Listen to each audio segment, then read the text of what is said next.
Good afternoon, everyone, and thanks for checking out Conducting Perspectives Episode 5 with myself, Lieutenant Michael Flynn from the United States Air Force Band of the West, stationed in San Antonio, Texas. Hope you're doing great. Hello to Julie. Say hello.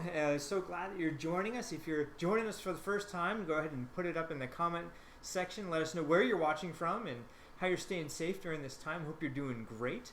And if you're returning as a return visitor, go ahead and post that in there too and let us know where you're joining us from. So I'm Lieutenant Michael Flynn with the United States Air Force Band of the West, which you can see in the logo.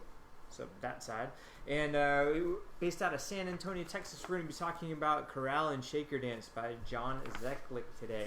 So today we're going to be doing this Conducting Perspectives, a little bit about score study, a little bit about programming, and we're going to be going into a couple of the questions and comments that you've sent to me at the email address, which you can see underneath there, conductingquestions@gmail.com. If you're really interested in a specific piece that you'd like for me to discuss, go ahead and write into me at that email as well and say, oh, what about this piece? I've always wanted to know more about it. This is the opportunity for you to interact with me and for us to interact with you and tell you a little bit about how we program this music. So this is episode 5. The previous 4 episodes will be available for your viewing pleasure on the Band of the West Facebook page. Be sure to check us out and follow for great content. Everything that we're doing is focused around connecting with our community. So hopefully you enjoy this one about John Zdechlik's Chorale and Shaker Dance. So we're going to be talking about this today. All right, Pennsylvania, fantastic. Welcome, welcome, welcome. Here is the outline of what we're going to be talking about today in terms of this particular piece of music. If you're joining us for the first time, we talk about the pieces of music in terms of a conductor's perspective, so my own perspective, looking at how I'm going to be conducting the band for this piece. Also be looking at it from your perspective. Even if you're not a conductor or even a musician, we give you some nice things to think about in terms of how we produce a program, how we choose these pieces, and how as musicians and conductors we move through this music and rehearse it along the way. So today we're going to be talking about programming of a tune. We're going to be talking about the score, so talking about elements about this particular score. Talking about score markings, the way that we mark things in there. Hello from Cape Cod, Margaret Flynn. Thanks for always checking us out, faithful follower there. We're going to be talking about rehearsal strategies. There's a couple of rehearsal strategies in this particular piece that I'll talk about that really made a big difference in my life as a player, playing this piece for the first time, and some conducting ideas. So as I'm conducting through it, maybe if you're a conductor, you're checking this out, and you're saying, wow, I wonder how that would go. Or even if you're a audience member, like a consumer of this product, and you're wondering about how musicians think about this music and how it's working out. Why do they make these decisions? We're going to be talking about that as well today.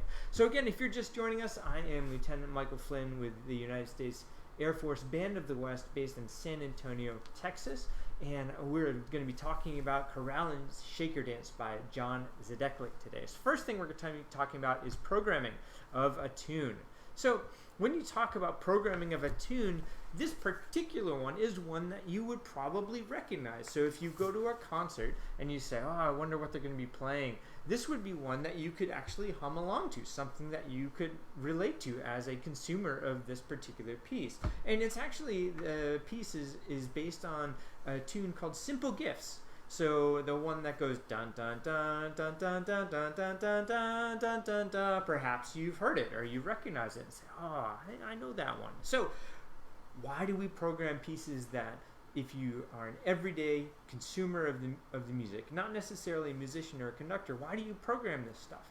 And for myself, and we're going to be talking about this a lot next week in the Conducting Perspectives episode 6, when we talk about programming and why we program everything, programming a concert. But a huge element of this particular idea, programming the tune, is having something that is recognizable to the audience. Something that my parents always ask, and whenever I say, oh, I'm doing this concert, I'm programming this concert, are you playing anything we know? And usually we say, oh, yes, you might recognize this one. And that's a really big deal, so that the audience member knows that when they get to this concert, they're going to hear something that they can recognize, and they can feel like they're